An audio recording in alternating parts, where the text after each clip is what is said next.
ఇప్పుడు వృశ్చిక రాశి గురించి తెలుసుకుందాం.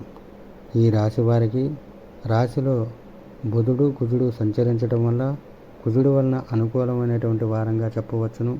అయితే కుజగ్రహంతో పాటు బుధగ్రహ సంచారం కూడా ఉన్నందున వీరికి ముఖ్యంగా ప్రయాణాలు చేసేటప్పుడు తగు జాగ్రత్తలు తీసుకోవాల్సి ఉంటుంది. ప్రతి విషయంలో కష్టపడటంలో కొన్ని సమస్యలు అనేవి తలెత్తుతుంటాయి. అయితే భాగ్యస్థానంలో గురుడు ఉచ్చస్థానంలో ఉండటం వల్ల ఎప్పటి నుంచో రావాల్సినటువంటి ధనం చేతికి అందటం అనేటటువంటివి జరుగుతాయి.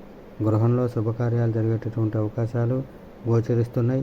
అదేవిధంగా విద్యార్థులకు మంచి వారి చదువుకు తగ్గట్టుగా ప్రతిభకు తగ్గట్టుగా గుర్తింపు లభించడం, విదేశాలు వెళ్ళాలనుకునేటటువంటి విద్యార్థులు కూడా శుభవార్తలు వినటం అనేటటువంటివి జరుగుతాయి. ఈ రాశికి సంబంధించినటువంటి ఉద్యోగస్తులకు కొంచెం ప్రతి విషయంలో ఆచితూచి నిర్ణయాలు తీసుకోవాలి. లేకపోతే అపనిందల పట్టడం లేదా కోర్టుపరమైనటువంటి సమస్యలను ఎదుర్కోవాల్సినటువంటి పరిస్థితులు గోచరిస్తున్నాయి. వ్యాపారస్తులు కూడా తొందరపాటు నిర్ణయాలు తీసుకోవద్దు. ప్రతి విషయంలో ఆచితూచి నిర్ణయాలు తీసుకుని చేయటం వలసి ఉంటుంది. లేకపోతే లావాదేవీల పరంగా ఇబ్బందులు, పార్ట్నర్షిప్ బిజినెస్లో తగాదాలు వచ్చేటటువంటి అవకాశాలు, నష్టాలని చవిచూడాల్సినటువంటి పరిస్థితులు అనేటటువంటివి గోచరిస్తున్నాయి. ఈ రాశికి సంబంధించినటువంటి వారు ఏదైతే న్యాయపరమైనటువంటి సమస్యలు ఉన్నాయో వాటిని అధిగమిస్తారు. గృహంలో శుభకార్యాలు కూడా అనుకూలించేటటువంటి అవకాశాలు ఎక్కువగా ఉన్నాయి.